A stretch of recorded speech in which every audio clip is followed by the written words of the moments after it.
Era già stracolmo il Duomo di Cittadella quando le auto con le bare di Erika e Davide sono giunte in parata davanti alla chiesa. Anche una platea allestita al lato del piazzale ha assistito in silenzio guardando le immagini sul maxischermo. Poco lontano i figli della coppia, protetti amorevolmente da amici e parenti mentre osservano tra le lacrime le bare dei genitori che vengono accompagnati davanti all'altare tra i banchi affollati. Numerose le autorità militari e civili e rappresentanti della politica presenti in Duomo. E Don Luca Moretti che inizia il rito funebre ringraziando i presenti. Qui donne e uomini di tutte le età, di tutte le estrazioni, dice, uniti nell'amore, e durante l'omelia racconta i momenti toccanti.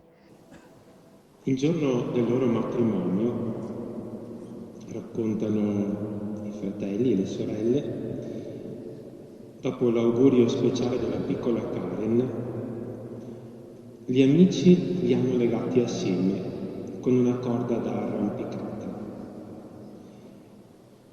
E raccontano anche che Davide si era preoccupato che il nodo fosse eseguito alla perfezione, attento e scrupoloso com'era sempre. E poi hanno aggiunto i fratelli: il loro cammino è stato tutto in salita, tra impegni familiari e lavorativi, ma la fatica non li ha mai spaventati. Anzi, loro dicevano: se si fa fatica ancora meglio, perché ne varrà sicuramente la pena.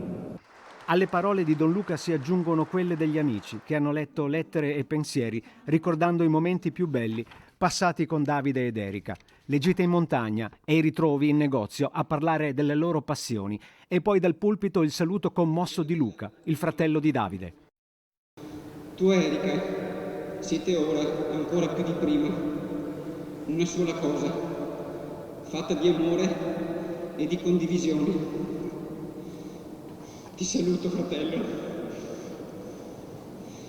Che il vento delle montagne continui con le carezze e le parole a parlarmi ancora di te.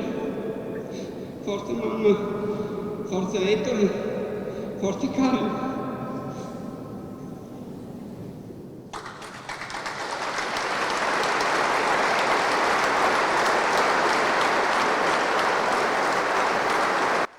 Tutti ricordano Erika e Davide, ogni storia, ogni momento da raccontare di due vite spezzate troppo presto, ma che nessuno dimenticherà mai, unite dalla vita e ora per sempre dal destino.